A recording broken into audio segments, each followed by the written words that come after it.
इस कार्यक्रम के पुण्यार्चक हैं श्री अशोक पहाड़िया, श्रीमती मंजू पहाड़िया, अनिरुद्ध पहाड़िया, सपना पहाड़िया, आश्विन पहाड़िया, पल्लवी पहाड़िया, आर्जव, अव्यान एवं अनाया पहाड़िया, श्रीमती सुमन जैन, श्री महेंद्र कुमार जैन काला, सब परिवार कोची, केरल।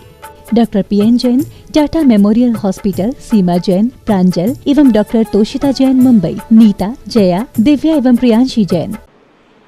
पंच परमेष्टि भगवान की जय हो। आचार्य श्री गुरुवर कुंद कुंद महाराज की जय हो। आचार्य श्री गुरुवर विद्यासागर महाराज की जय हो। परम उपकारी निर्यापक श्रमण मुनि पुंगव श्री सुधासागर जी महाराज की जय। आचार्य संघ की जय। जैन दर्शन ने परिस्थितियों के संबंध में ज्यादा विचार नहीं किया। जैन दर्शन शक्ति जागरण के सूत्रों को महत्व देता है। जैन शास्त्रों में विपत्ति निवारण कोई विशेष सूत्र नहीं दिए आचार्यों ने, शक्ति जागरण के सूत्र दिए।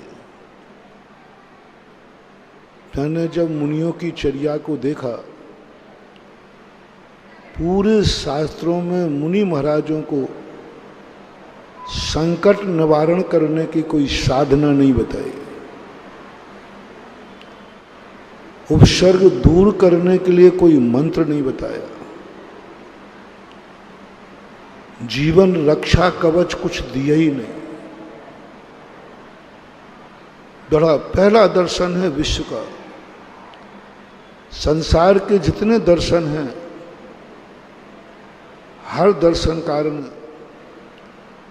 अपने फॉलोवर को कोई ना कोई रक्षा कवच दिया। प्रकृति ने भी हर व्यक्ति के लिए कोई ना कोई सुरक्षा कवच बनाया। सांप को रक्षा के लिए जहर दिया, फूलों की रक्षा के लिए कांटे दिए। सबके पास कोई ना कोई, जितने संसार में जीव है, सबके पास कोई ना कोई सुरक्षा कवच है। और हर त्रस्त जीव संकट को बचने के उपाय करने की स्थिति में दर्शनकारों पर जाते हैं। तो प्रत्येक दर्शनकार का जो मुखिया है, वो अपना रक्षा कवच लेके बैठा है। सबके पास रक्षा कवच है, अस्त्र है, वस्त्र है, शस्त्र है, सब कुछ। अपने को बचाओ, नहीं बचा सके तो सामने वाले को निपटाओ। ये छूट सबके यहां। साधु संतों के पास एक शक्ति दे दी। यदि तुम्हारे लिए कोई न समझ पाए, तुम्हारे लिए समर्पित न हो पाए, तुम्हारे ऊपर कोई उपसर करे, तो तुम एक शक्ति हासिल कर दो, उसको शाप दे दो। शाप देने की परंपरा, सुरक्षा कवच शाप दे दिया। और ना जाने कितने शादियों के ऊपर संकट आए, उन्होंने शाप दिए। ऐसा सब जगह देखने मिलता है। लेकिन जब जैन दर्शन को देखा तो भगवान खुद जब इस दुनिया में थे, उन्होंने के पास कोई सुरक्षा कवच नहीं था। कोई सुरक्षा कवच नहीं, सब तोड़ दिए सुरक्षा कवच। और उन्होंने अपने सबसे निकटवर्ती अंतेवासी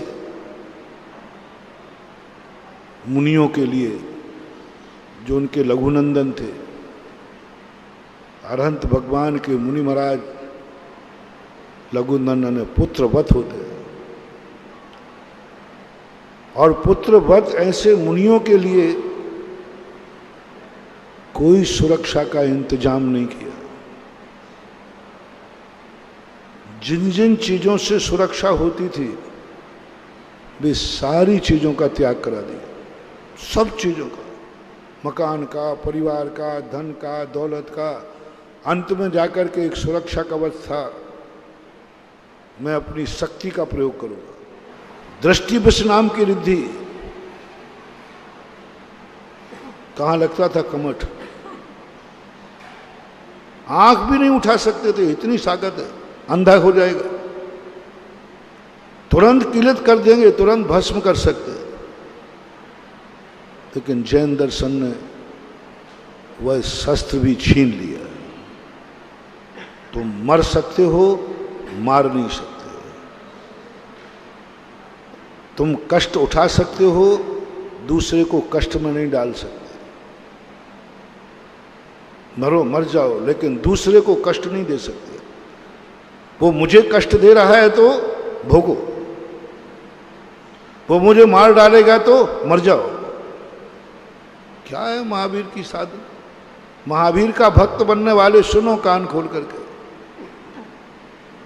दुनिया के भगवानों के भक्त बनोगे तो वो कहें कोई तुम्हें मारे तो बोले तुम उसको निपटा दो, कोई तुम्हें संकट डाले उसको संकट में डाल दो।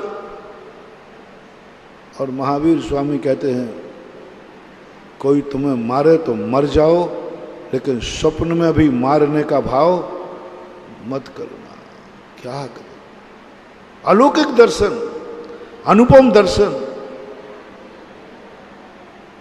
जब इनकी ऋचाओं में गहन उतरते हैं तो ऐसा आनंद जागता है। शक्ति है, मर जाओ, मारने का भाव मत करो। तुम मर के आओगे तो भी हम कल्याण कर देंगे, लेकिन मार के आओगे तो तुम मुझे छूने लायक भी नहीं रहोगे। क्या बात है? मर के आओगे तो मैं तुम्हारा कल्याण कर दूंगा, और मार के आओगे तो तुम मेरा नाम लेने लायक नहीं रहोगे। पहला दर्शन है मारो मत, मर जाओ। कितनी कष्ट उठाओ, कष्ट देने वाले को कष्ट देने का भाव भी मत करना। रात भर कष्ट उठाते रहे यशोधर महाराज, गले में सांप डाला, सुबह उसको थोड़ा उल्हाना भी नहीं दिया, थोड़ा आंख भी नहीं दिखाई। कम से कम इतना तो करते, इस पापी को तो आशीर्वाद नहीं दूंगा, इसको तो नहीं दूंगा, क्योंकि इसने जो मुझे कष्ट दिए हैं, रात भर जो मुझे कष्ट दिया है, इसको तो आशीर्वाद नहीं दूंगा। अरे विनाश नहीं कर सकते, दंड नहीं दे सकते, तो कम से कम आशीर्वाद तो बचा सकते हैं, इतना तो कर ले। ठीक है कुछ नहीं करते, लेकिन आशीर्वाद तो नहीं दूंगा। आशीर्वाद दे डाला, कल्याण की बात। जिस जिसने उपसर किया उन्हीं के कल्याण की भावना और कर ली। बहुत कठिन। क्षमा मांगने से ज्यादा कठिन है क्षमा करना। क्षमा तो इसलिए व्यक्ति मांग लेता है क्योंकि उसे मालूम है मेरे से गलती तो, कल तो क्षमा मांगना ही गलत कठिन था। कल कहा था ना प्रवचन में, व्यक्ति गलती स्वीकार करता है, खेद मनाता है, भविष्य में नहीं करूंगा ये भी नियम ले लेता है, लेकिन जो किया है उसकी क्षमा मांगने को तैयार नहीं होता। आज उससे एक कदम और आगे। क्षमा मांगना सरल है, क्योंकि फीलिंग में आ गया गलती तो मेरे से।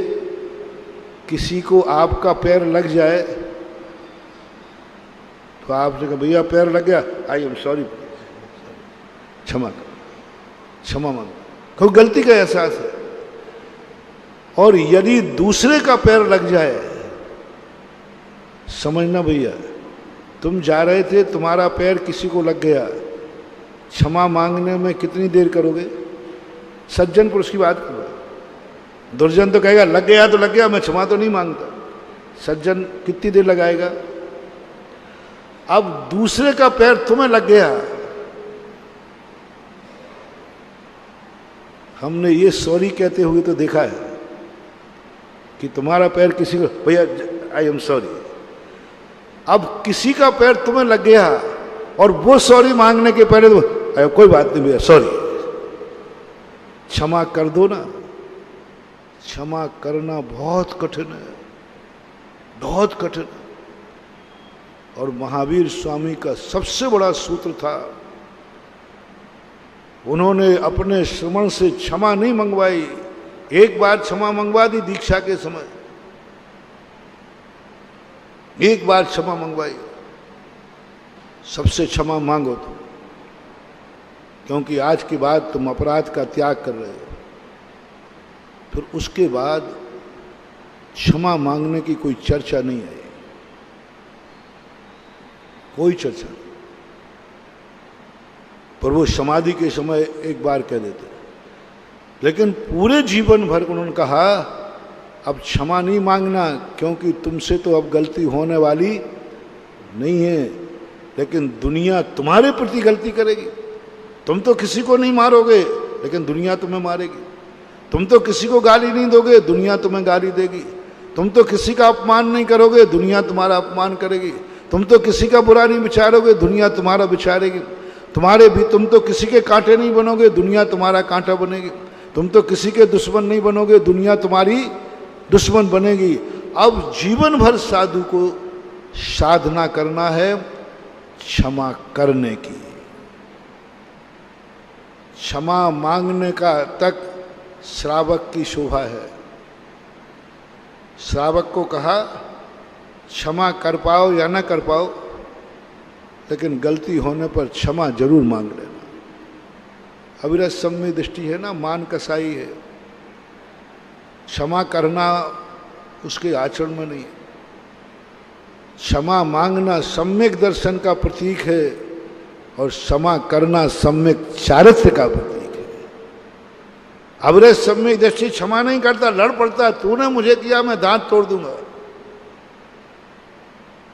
तूने मेरे साथ ऐसा क्यों किया, पहले से नहीं करता। लेकिन कोई सामने आ जाए तो वो बख्शता भी नहीं। लेकिन जैसे ही चारित्र्य की किरण जागती है, तैसी पहला सूत्र है क्षमा करना सीखो। साधु बनने के पहले क्षमा मांगना नहीं, क्षमा करना आता है क्या?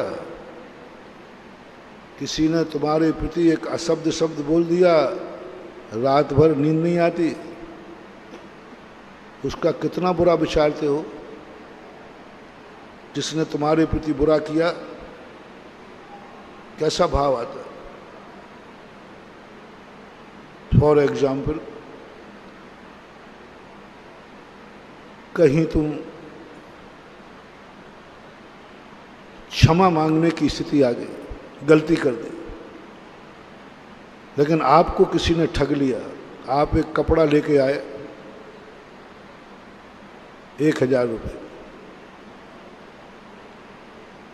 रास्ते में कोई दोस्त मिला, उसने कहा ये 500 रुपये का कपड़ा, तुम तो ठगे गए, तुम तो ठगे गए। 500 रुपये का कपड़ा 1000 रुपये। आपका मन कितना बिगड़ा? इतनी बेईमानी, 500 का 1000, इतनी बेईमानी, उसके प्रति तुम्हारा कितना बुरा भाव आएगा?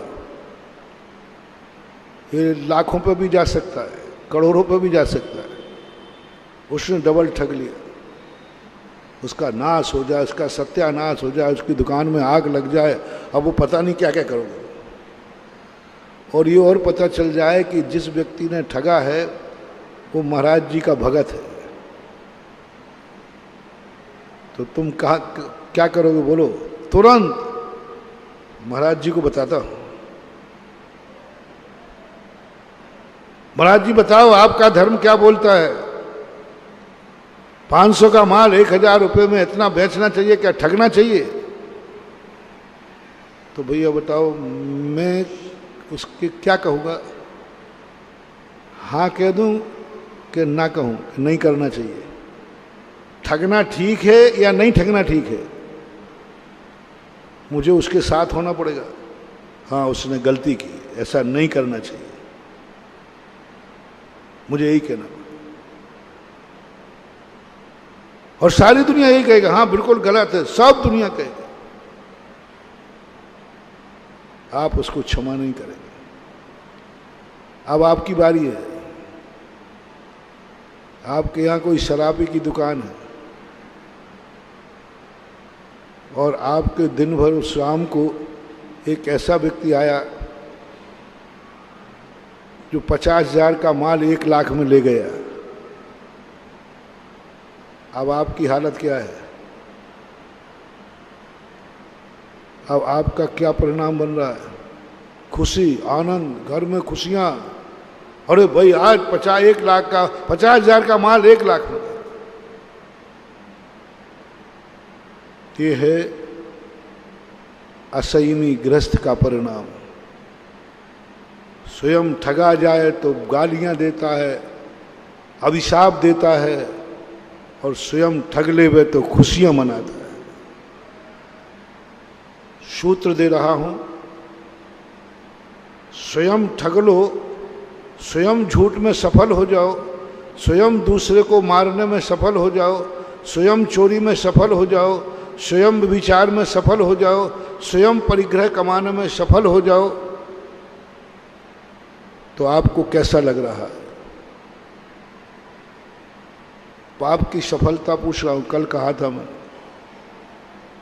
पाप की सफलता पूछ रहा हूं। पाप में सफल, हिंसा में सफल, झूठी में सफल, ठगी में सफल, बेईमानी में सफल, चोरी में सफल, परिग्रह, धन कमाने में सफल, सब चीजों में सफलता आपको मिली जिन्हें शास्त्रों में पाप कहते हैं।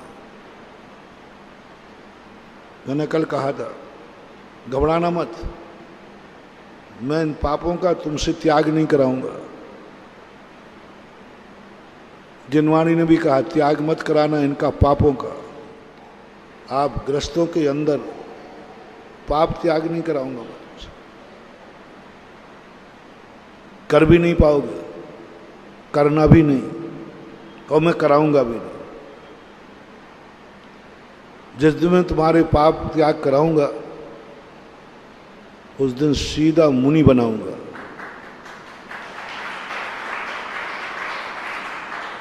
जो गुरु अपने शिष्य को घर में रहते हुए गृहस्थी के साथ रहता हुआ पाप का त्याग कराता है, वो गुरु उस श्रावक के प्रति बहुत अत्याचार कर रहा है। वो गुरु विवेकहीन है, बुद्धिहीन है, उसकी गृहस्थी को बर्बाद कर देगा वो, क्योंकि वो पाप का त्याग करा रहा है। गृहस्थी बिना पाप के चलेगी ही नहीं, हिंसा के बिना नहीं, झूठ के बिना नहीं, चोरी के बिना नहीं, परिग्रह के बिना नहीं, चल ही नहीं सकती है। 4 आनंद हैं, ये सबसे बड़े खतरनाक। मैं त्याग नहीं कराऊंगा, मैं बस एक ही करूंगा, पाप को व्यसन मत बनने देना। तो मैं प्राणी संयम नहीं दिया अविरत सम्यक दृष्टि को। बहुत बड़ी खोज है मेरी ये। सम्यक दृष्टि बना दिया लेकिन प्राणी संयम नहीं है उसके पास। जीव मरते हैं उसकी जिंदगी में, प्राणी संयम है ही नहीं। लेकिन शिकार मत करना। हिंसा को व्यसन में नहीं लिया, शिकार को व्यसन में लिया। 7 व्यसन होते हैं, 7 व्यसनों में हिंसा को नहीं लिया, वध को नहीं लिया, किसी जीव को मारना व्यसन है नहीं लिया, शिकार को लिया। शिकार व्यसन है। हिंसा पाप का त्याग नहीं, शिकार मत करना तुम, क्योंकि शिकार शौक से किया जाता है। शिकार सुपरघाती है। शिकार खेलने वाले को माफ नहीं किया जाएगा। कितने राजा महाराजा कितने जीवों की हत्या करके मुनि बने, उनको उन हत्याओं का दंड नहीं मिला। कितने जीवों को मारकर बने, हजारों लाखों लोगों को, सैनिकों को मारा, लेकिन कोई दंड नहीं मिला। लेकिन एक शिकारी का दंड, एकमात्र आगम में कथा मिली है मुझे। हिंसा करने वाले राजा खूब मिले, जीवों को मारने वाले राजा खूब मिले, पर उनको उस कारण से कोई बड़े उपसर्ग आए हों ऐसा कोई लोग माफ कर दिए गए, मुनि बनते ही सब कट गए। लेकिन शिकार का बांधा हुआ पाप नहीं कटता। एक राजा ने शिकार किया, 500 सैनिकों के साथ किया, शिकार किया शौक से, मांसाहारी नहीं था, शिकार किया। शिकार खेलते समय ऐसा कर्म का बंध हुआ कि वे बाद में मुनि महाराज बन गए, महान शक्तिशाली भावलिंगी मुनिराज बन गए। लेकिन शिकार का किया हुआ दंड उन्हें घानी में पिलना पड़ा, घानी में पिलना पड़ा। 500 मुनियों को घानी में पेल दिया गया। किसके डर से? हिंसा की थी इन्होंने? नहीं, शिकार किया था।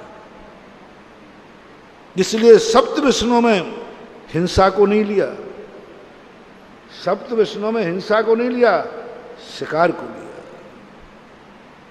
व्यसन बन गई वो हिंसा। जब व्यसन बन जाती है तो उसे शिकार कहते हैं। हिंसा जब करना पड़ती है, हिंसा जब होती है, हिंसा जब करता है, तब वो हिंसा कहलाती है। लेकिन हिंसा शौक बन जाए, हिंसा व्यसन बन जाए, हिंसा आदत बन जाए, वो व्यसन कहलाता है। व्यसनी को सम्यक दर्शन नहीं होगा, व्यसनी को चौथा गुण स्थान नहीं होगा, व्यसनी को, पापी को नहीं कह रहा हूं, व्यसनी और पापी में अंतर समझना, व्यसनी को नहीं होगा। तो आप अपने तरफ देखें, कहीं हिंसा आपका व्यसन तो नहीं बन गया, हिंसा आपका शौक तो नहीं बन गया। परीक्षा कर रहा हूं महाराज जी, कैसे समझूं कि हिंसा मेरा शौक नहीं है? मेरे पास थर्मामीटर है, शास्त्रों में दिया। ये सब लोग महाराज जी हिंसा करके कहेंगे हम हिंसा कर रहे हैं, व्यसन नहीं है। हमसे जीव तो मर रहा है, मैंने जीव को मारा है, लेकिन मेरा व्यसन नहीं है, मेरा आदत नहीं है, मैं आदतन अपराधी नहीं हूं। कोर्ट में भी 2 प्रकार की सजाएं होती हैं। इसने अपराध किया है, इससे अपराध हुआ है, इसे अपराध करना पड़ा है, ये 3 पर कठोर सजा नहीं है, कठोर सजा नहीं। इसने मर्डर किया है, बुद्धिपूर्वक किया है, आजीवन कारावास, जो भी सजा, मृत्युदंड नहीं, किया है, करना पड़ा है, सजा कम, किया नहीं है, हो गया है, सजा कम। लेकिन ये आदतन अपराधी है, आदतन अपराधी है। आदतन अपराधियों के लिए सजा अलग है, आदतन अपराधियों के लिए कोर्ट की कोठरी भी अलग है, आदतन अपराधी की हथकड़ियां भी अलग है। आदतन अपराधी ये अपराधी नहीं है, ये आदतन अपराधी, इसको हिंसा करने की आदत है। एक कनपटी मार था अभी 15-20 साल, उसके बाद वो यहाँ मारता था। उससे जब पकड़ा गया, पूछा कोई क्यों मारता? बोले अच्छा लगता है, दूसरे को मारता हूँ वो तड़प के मरता है, अच्छा लगता है। बस व्यसन था उसका, कोई लेना, चोरी करता नहीं, डकैती करता, कुछ नहीं करता, पर अच्छा लगता था। तो जैनाचार्य कहते हैं आप लोग हिंसक हैं या व्यसनी हैं? व्यसनी हैं तो आज से ना तुम जैन हो, ना जैनत्व है, ना जैन धर्म के अधिकारी हो, ना देव को छूने के अधिकारी, ना गुरु को छूने के अधिकारी, ना माला फेरने के अधिकारी। तुम किसी के लायक हो ही नहीं, मिथ्या दृष्टि, अनंत संसारी। तो परीक्षा क्या करें? आपने हिंसा की है, मर्डर किया है, किसी जीव को मारा, बुद्धिपूर्वक मारा, संकल्प पूर्वक मारा, प्री प्लानिंग से संकल्प पूर्वक मारा, मैं इसको जिंदा नहीं छोड़ूंगा, और जिंदा नहीं छोड़ा, मार भी दिया। मजबूरी में मारना पड़ा महाराज, मैं मारना नहीं चाहता था महाराज, मैंने मारा ही नहीं है, वो मर गया है, कोई बात नहीं। अभी जैन दर्शन तुम्हारा बहिष्कार नहीं करेगा, अभी जैन दर्शन में तुम्हारे रास्ते खुले हैं। आपको कैसा लग रहा है? तुमने इसको बुद्धिपूर्वक मारा, जी साहब, अब कैसा लग रहा है? उसका परिवार उजड़ गया, वह मर गया, कैसा लग रहा है? हा दुट्टकयम, मेरे से गलत हो गया, हा दुट्ट चिंतियम, मैंने गलत सोच लिया इसको मारने का, इसने गाली दी थी, इसने मेरा बिगाड़ा था, लेकिन इसको मैंने मारने से इसका परिवार ही गड़बड़ हो गया, इसके परिवार का क्या होगा? ओह, मुझे दुख है। बस जैन दर्शन कहता है इसने मर्डर किया है, लेकिन व्यसन नहीं है, क्योंकि मारने के बाद ये खुशी नहीं मना रहा है, दुख मना रहा है।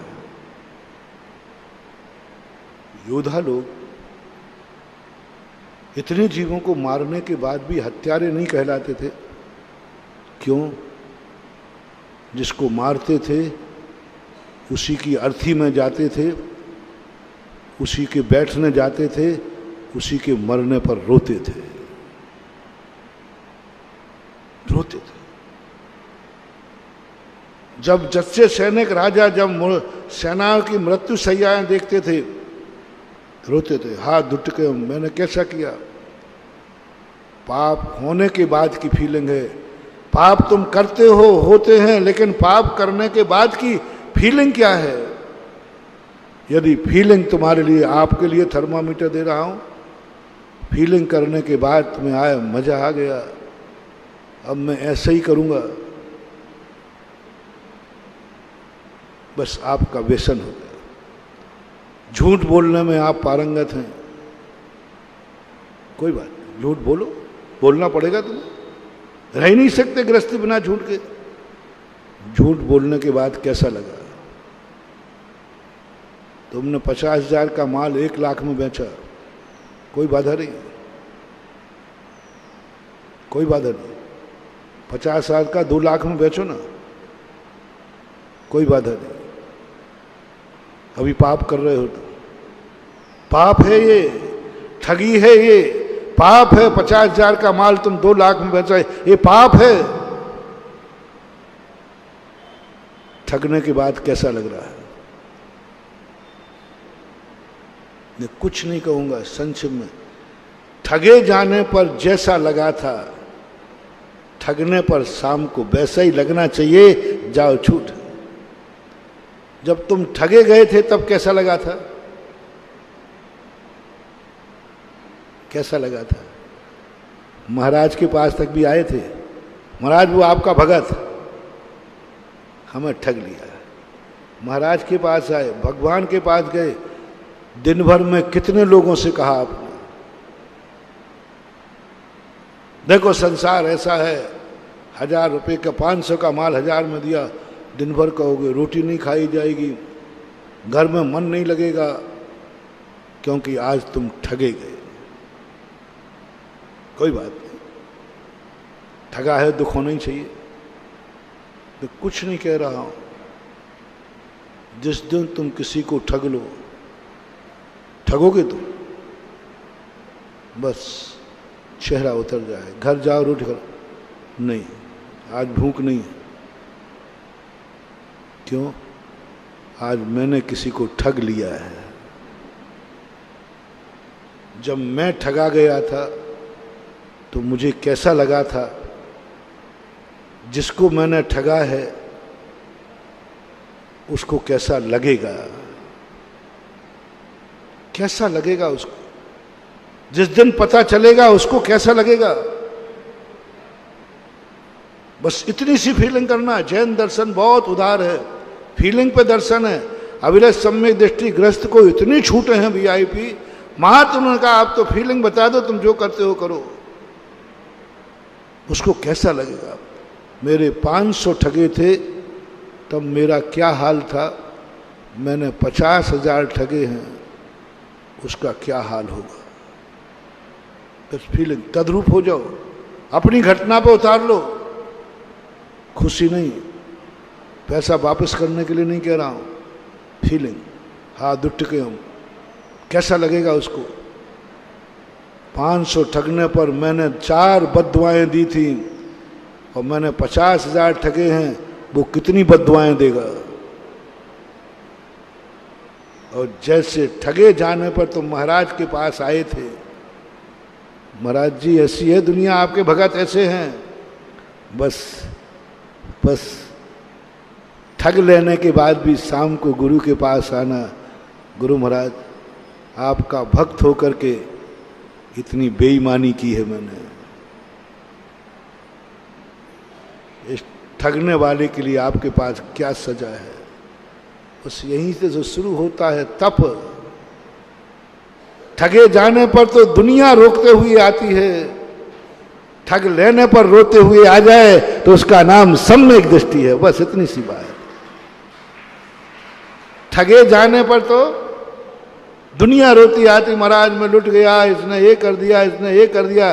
ठगे जाने पर तो दुनिया रोती है, आंसू आ जाते, गुरु के सामने आते, महाराज जी फलाना व्यक्ति हमारा भैया हमारे साथ बेईमानी कर रहा है, उसने ये दुकान ले ली, उसने ये मकान ले लिया, उसने ये मैं सुन कर थक गया।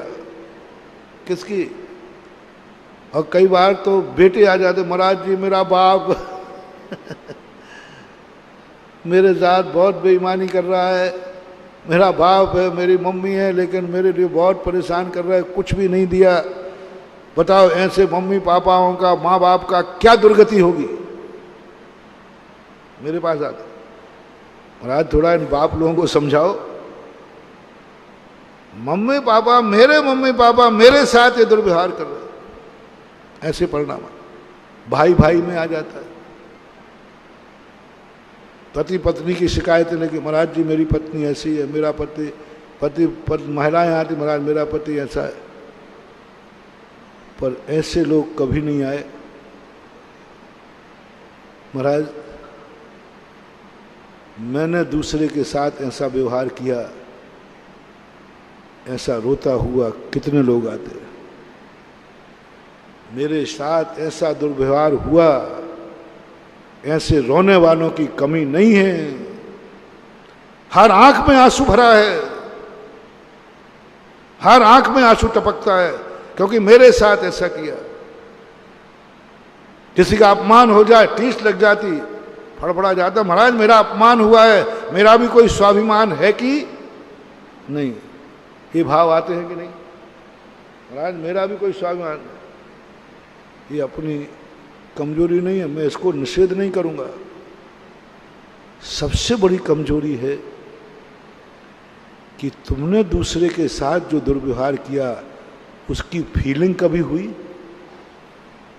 गुरु के पास रो पड़ो, भगवान आज मैंने एक व्यक्ति के साथ दुर्व्यवहार किया है, मैंने आज उसका अपमान किया है, आज मैंने उसकी बेइज्जती की है, आज मैंने उसको ठग लिया है, आज मैंने उसके प्रति बहुत बुरा किया है।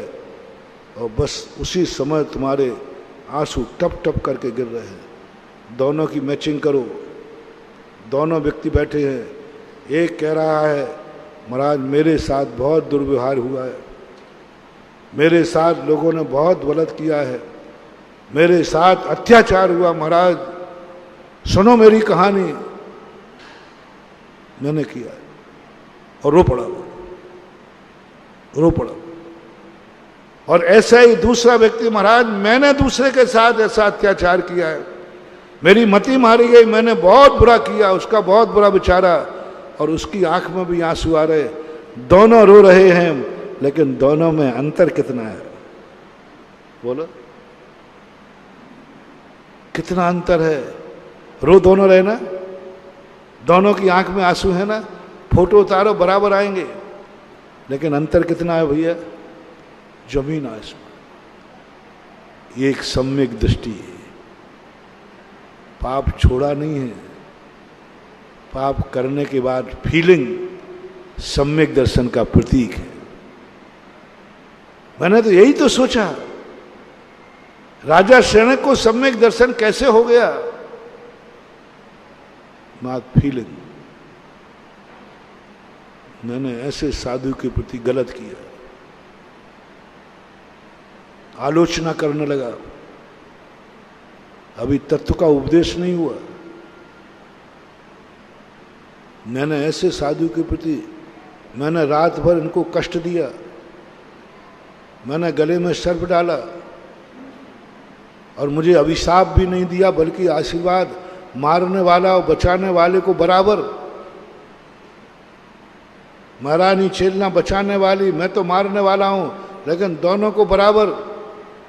ओहो, मैंने गलत किया, सम्यक दर्शन हो गया। जब भी आपको ये फीलिंग चालू हो जाए, लोग कहते हैं महाराज सम्यक दर्शन की भूमिका क्या है, सम्यक दर्शन की पूर्व भूमिका क्या है, शैव समलब्धि। शैव समलब्धि में कुछ नहीं होता, ना वो भगवान को जानता है, ना गुरु को जानता है, ना तत्व को जानता है, कुछ नहीं जानता। बस उसको इतनी फीलिंग हो जाती है, जो मैंने किया है वो अच्छा, मेरे साथ हुआ वो अच्छी बात नहीं कह रहा हूं मैं, वो तो मिथ्या दृष्टि को भी होता है। मेरे साथ जो हुआ है ये गलत हुआ, इस फीलिंग की बात नहीं कर रहा हूं। इस फीलिंग से धर्म का कोई लेना देना नहीं है, ये तो सारी दुनिया को होता है, मिथ्या दृष्टि को भी होता है, पशु को भी होता है। इससे कोई सम्यक दर्शन नहीं। तुम्हारे साथ तुम्हें कितनी फीलिंग हो रही, तुम्हें गरीबी की फीलिंग हो रही, तुम्हें बुखार की फीलिंग हो रही, तुम्हें अपमान की फीलिंग हो रही, तुम्हें भूख की फीलिंग हो गई, तुम्हें कांटे की, जितनी तुम्हें फीलिंग हो रही है कष्टों की, इससे धर्म का कोई लेना देना नहीं। फीलिंग है वहां से। तुम जो कर रहे हो दूसरों के साथ गलत, उसकी फीलिंग क्या है, उस पर तुम्हें आंसू आ जाए, उस पर तुम्हें अंदर अंदर भाव आ जाए, ओ मुझे गलत करना पड़ रहा है, ये मेरा स्वभाव नहीं है। बस गजब हो गया सम्यक दर्शन। देखो कुछ भी नहीं छोड़ा। मिथ्या दृष्टि और सम्यक दृष्टि के लिए पूज्यवर अमृतचंद सूरी महाराज ने और जयसेन स्वामी ने भी चारित्र चूलिका के अंदर लिया कि ज्ञानी समस्त प्रकार के विभावों को छोड़ नहीं पाता, अपनाता है, लेकिन ज्ञान में वो स्वभाव को पहचान लेता है। मिथ्या दृष्टि और सम्यक दृष्टि के दोनों क्रियाओं में कोई अंतर नहीं है, कोई अंतर नहीं, किंचित मात्र भी अंतर नहीं, कोई चारित्र नहीं, कोई नियम नहीं। फर्क इतना है, मिथ्या दृष्टि उसी पाप को स्वभाव मान के करता है और सम्यक दृष्टि उसी पाप को विभाव मान के करता है। वो भोजन मान के खाता है, सम्यक दृष्टि दवाई मान के खाता है। खाता दोनों, खाते दोनों। वो दवाई मान के खा रहा है, वो भोजन मान के खा रहा है, वो स्वभाव मान के खा रहा है, वो विभाव मान के खा रहा है, क्रिया वही है। नहीं, ये मेरा स्वभाव। भरत चक्रवर्ती ने बाहुबली के ऊपर चक्र चलाया, कैसे सम्यक दृष्टि रह गया, अनुकंपा गुण कहाँ चला गया। चाहे एक सम्यक दृष्टि, मैंने सोचा यहां सम्यक दर्शन नष्ट हो जाना चाहिए। शायद सम्यक दृष्टि को ऐसा भाव आना नहीं चाहिए, आया है तो सम्यक दर्शन मिट जाना चाहिए, ये भाव आता है। हर व्यक्ति यही कहता है महाराज शायद सम्यक दृष्टि ऐसा भाव नहीं कर सकता, शास्त्र में गलत लिख लिया गया, या तो ये घटना गलत है या वो सम्यक दृष्टि नहीं है, ये पक्का है। मैं भी यही मानता, लेकिन तत्क्षण पूज्यवर जिनसेन स्वामी जैसे ही चक्र चला दिया,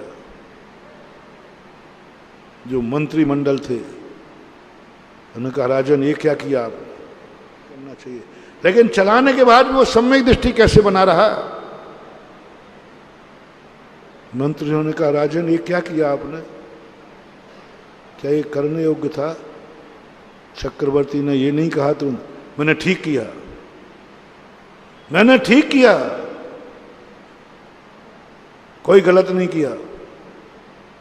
चक्रवर्ती तुरंत कहता बुरा हो गया, गलत किया, नहीं करना चाहिए था।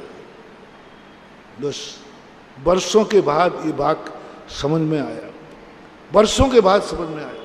पहले मैं ही समझता था कि तमाशा है सम्यक दृष्टि होकर के, उसके बाद समझ में आया कि दूसरे ही क्षण क्या कह रहा है, मेरे से गलत हो गया, ये नहीं होना चाहिए मंत्री जी, क्या करूं, क्रोध आ गया, आवेश आ गया, मैंने कुछ सोचा ही नहीं कि अन्याय है ये, विचार ही नहीं गया, मुझे क्रोध आ गया।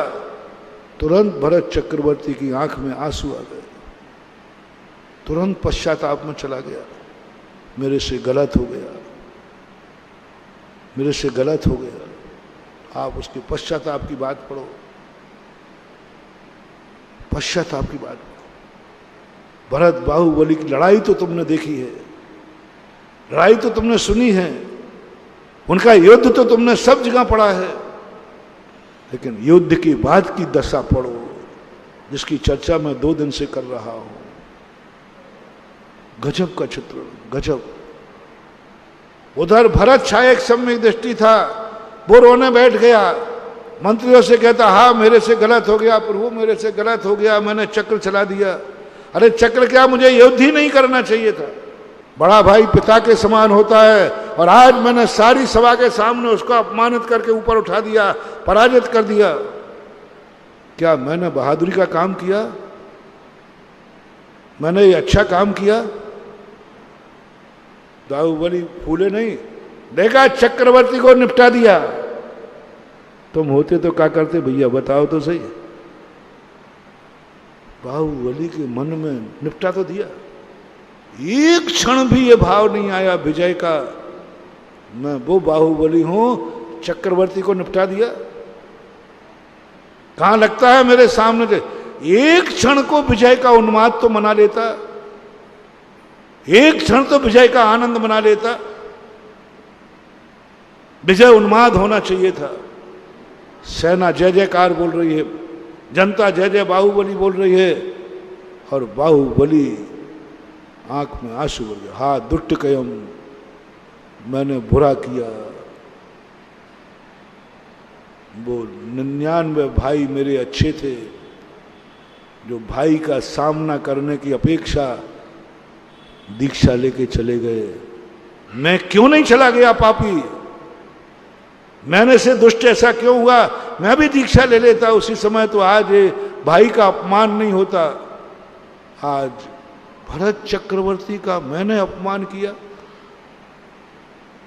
जनता के सामने, मेरा बड़ा भाई। क्या पश्चाताप में गए। एक क्षण भी कह रहा हूं मैं, एक सेकंड भी विजय का आनंद नहीं मनाया। युद्ध हुआ, मैंने पहले ही कह दिया, युद्ध हुआ, पाप हुआ, इसकी कोई चिंता नहीं। आपसे पूछ रहा है यह पाप करने के बाद कैसा लग रहा है, बस। महानुभाव भरत और बाहुबली की बस इस दशा पर विचार कर। युद्ध हुआ, अन्याय किया, गलत किया, दोनों निंदा के पात्र हैं, लेकिन मिथ्या दर्शन के पात्र नहीं है।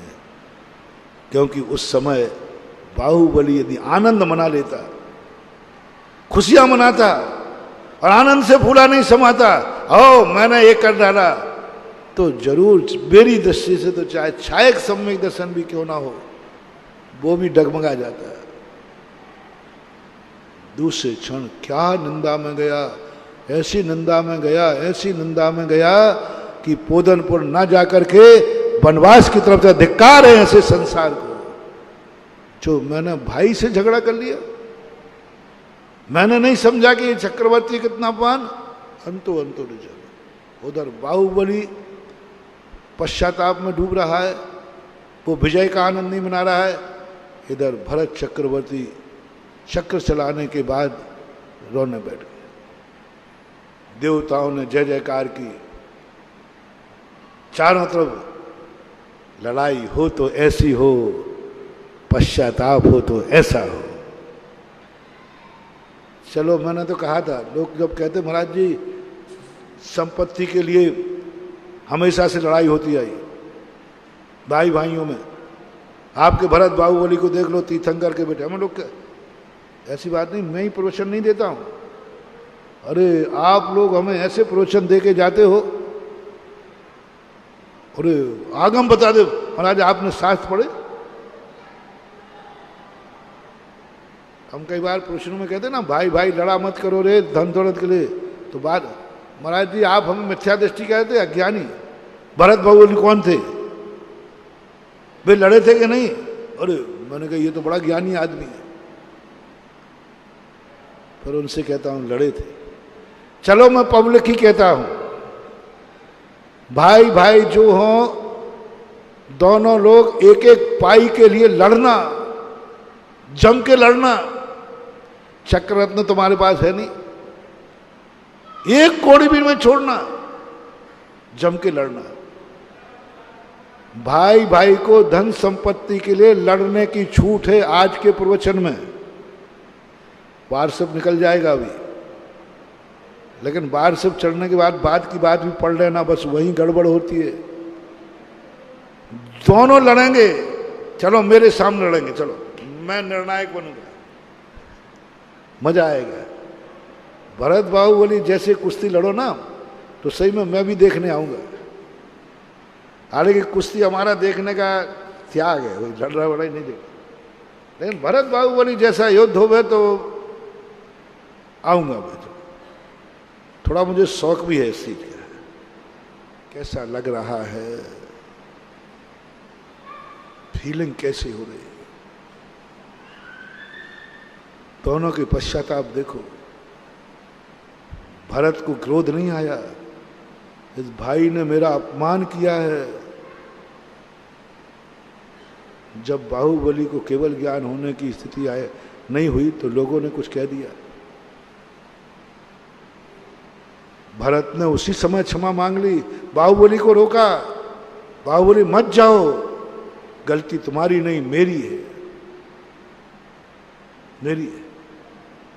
आप होते तो भाई से ऐसी कसाय बांधते।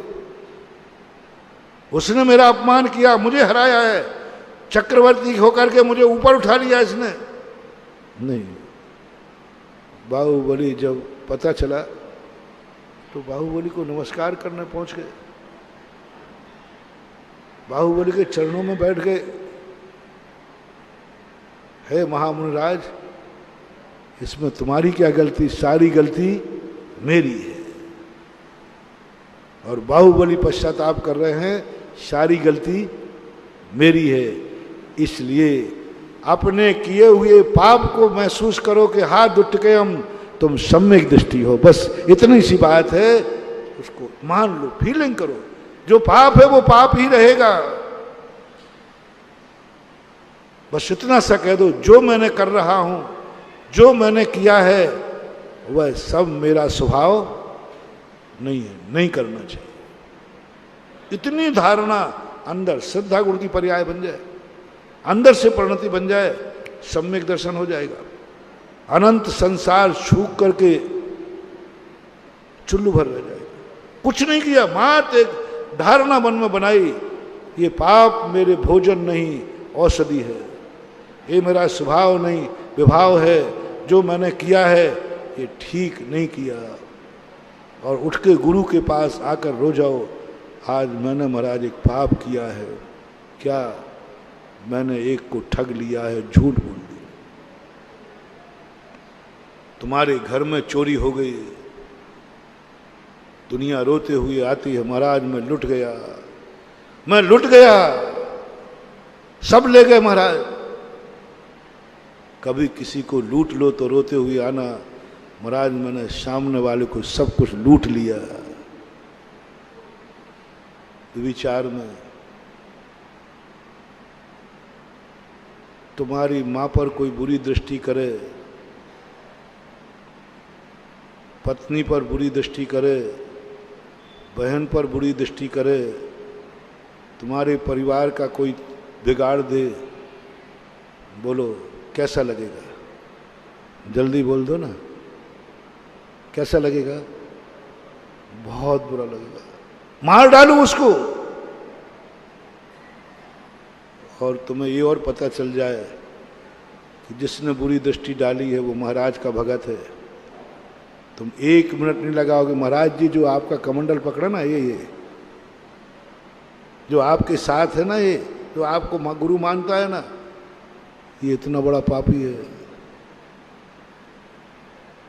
इतना बड़ा पापी। बहुत लोग आते हैं, बहुत लोग आते हैं, ना जाने कितने लोग आते हैं जो कहते हैं महाराज मेरे परिवार के प्रति ये बुरा दृष्टि रखता है। कोई बात नहीं, मैं तुम्हारे साथ हूं, गलत कर रहा है वो, बस एक का प्रायश्चित देने वाला आज तक कोई नहीं आया कि महाराज मैं भी किसी माँ को, किसी की माँ को बुरी दृष्टि से देख रहा हूं, देख लिया है, हाथ दुट के हम मुझ पापी से पाप हो गया है। मैंने किसी की बहन को बुरी दृष्टि से देख लिया है, हाँ मेरे से पाप हो गया है।